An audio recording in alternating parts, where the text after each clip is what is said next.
Hello friends, know everything या YouTube चॅनलमध्ये मी तुमचे मनापासून स्वागत करते। आज मी तुम्हाला सर्दी, खोकला, कफ, घशामध्ये खवखव जाणवत असेल, जर तुमचा घसा दुखत असेल, जर तुमच्या घशाला इन्फेक्शन झालं असेल, त्याचबरोबर छातीमध्ये भयानक कफ साठला असेल, या उपायाच्या मदतीने या सर्व समस्या तुमच्या एका दिवसामध्ये नक्कीच संपुष्टात येण्यासाठी या काढ्याचं तुम्ही नक्की सेवन करा।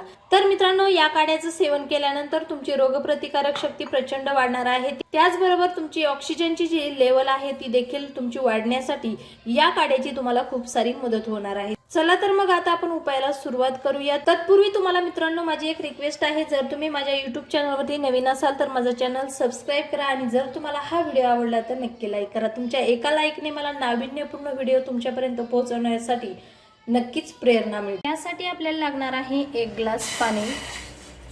पाणी गरम झालेलं आहे तर त्यामध्ये आपण 1 चमचा आल्याचा किस ऍड करायचा आहे।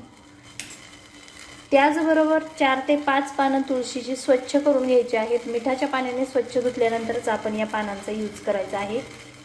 त्याचबरोबर आपल्याला त्यासाठी लागणार आहेत 2 लवंग। लवंग वापरताना आपण ही जी फूल आहे यावरती ही बोंडासारखं आहे ती असायला हवे।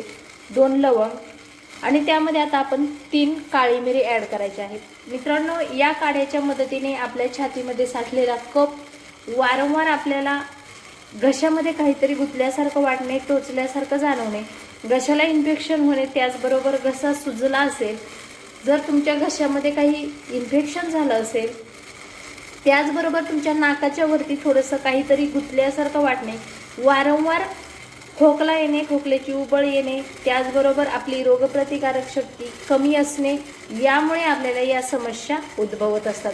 तर फ्रेंड्स, आपली रोगप्रतिकारक शक्ती प्रचंड वाढवण्यासाठी हा जो काढा आहे तो अतिशय गुणकारी आहे। तर त्यामध्ये आपला शेवटचा आणि महत्त्वाचा घटक जो आहे तो म्हणजेच त्यामध्ये आता आपण ऍड करणार आहोत पाव चमचा दालचिनीची पावडर ऍड करायची आहे। जर तुमच्याकडे स्टिक असतील तर तुम्ही स्टिक देखील ऍड करू शकता। आणि आपण हा जो 1 ग्लास पाणी वापरलेला आहे तर ते अर्धा ग्लास होईपर्यंत आपण आता उकळवून घेऊया। तर फ्रेंड्स, हा जो काढा आहे तो निम्मा झालेला आहे, तर मी आता हा काढा गाळून घेणार आहे।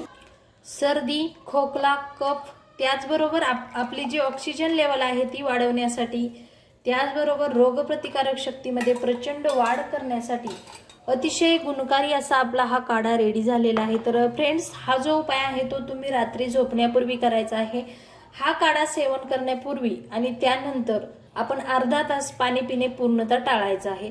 तर फ्रेंड्स, हा जर उपाय तुम्ही सलग 3 दिवस केला तर तुमच्या छातीमध्ये साठलेला भयानक कफ, कितीही चिकट स्राव असेल किंवा तुम्हाला कोरडा खोकला असेल, खोकल्याची वारंवार उबळ येत असेल, घशाला इन्फेक्शन झालं असेल किंवा तुमच्या छातीमध्ये चिकट स्राव साठल्यासारखा जाणवत असेल, तर या कोणत्याही तुमच्या खोकल्या, सर्दी खोकल्याच्या ज्या काही समस्या आहेत त्या तुमच्या समूळ नष्ट करण्यासाठी फ्रेंड्स हा काढा तुम्हाला अगदीच महत्त्वपूर्ण ठरणार आहे। तर मित्रांनो, हा उपाय तुम्ही नक्की ट्राय करा। जर तुम्हाला हा व्हिडिओ आवडला तर लाईक करा, शेअर करा, तसेच नो एव्हरीथिंग हा यूट्यूब चॅनल सबस्क्राइब करायला मात्र विसरू नका। आजचा व्हिडिओ पाहिल्याबद्दल धन्यवाद।